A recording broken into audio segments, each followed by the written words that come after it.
April 14వ తారీఖు చైత్రమాసం శుక్లపక్ష దశమి నుంచి కృష్ణపక్ష విధియ వరకు బ్రహ్మోత్సవాలు. ప్రతి ఏడాది బ్రహ్మోత్సవం సమయంలో సంతాన భాగ్య ప్రసాదం ఇచ్చేవాళ్ళం.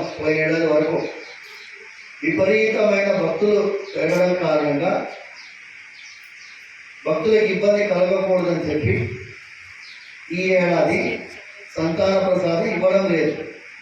దానికి ప్రత్యామ్నాయంగా ప్రతి వారం మే నెల నుంచి మే, జూన్, జూలై, ఆగస్ట్ ప్రతి నెలలో ప్రతి శుక్రవారం అభిషేకం చేసి స్వామివారికి ఆ అభిషేక ప్రసాదాన్ని, సంతాన ప్రసాదాన్ని ఇస్తున్నాం. ఈ విషయాన్ని మీ వాళ్ళందరికీ తెలియజేయాలి. ఈ ఏడాది గరుడ ప్రసాదం ఇవ్వడం లేదు. ఏప్రిల్ నెలలో అభిషేక ప్రసాదం ఉండదు. మే నెల నుంచి ఏడాది మొత్తం ఇస్తాం. బాలాజీ వెంకటేశ్వర స్వామి వారి యొక్క సన్నిధిలో ఇది అఫీషియల్ అనౌన్స్మెంట్. ప్రతి ఏడాది ఇచ్చే గరుడ ప్రసాదం ఉత్సవం సమయంలో ఈ ఏడాది ఇవ్వడం లేదు.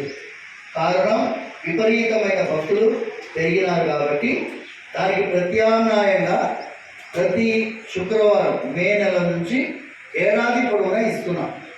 ఇది విషయం. ఎవరైనా ఏమైనా వదంతులు సృష్టిస్తే, ఏ వీడియో అయినా చూస్తే దేనిని నమ్మొద్దు. ఎందుకంటే వదంతులు చూసామండి, ఆన్లైన్లో అది చూసామండి, ఇది చూసామండి అని చెప్తే అది మీరు నమ్మడానికి లేదు. అఫీషియల్ అనౌన్స్మెంట్ చిలుకూరు బాలాజీ దేవాలయం నుంచి మీకోసమే ఈ అనౌన్స్మెంట్ చేస్తున్నాము. ఏప్రిల్ నెలలో బ్రహ్మోత్సవం సమయంలో ఈ ఏడాది 2025 గరుడ ప్రసాదం లేదు. అర్థమైన భక్తులారా, మే నెల నుంచి ప్రతి శుక్రవారం సంతాన భాగ్య ప్రసాదం ఇస్తాం. బోలో చిలుకూరు బాలాజీ భగవానికి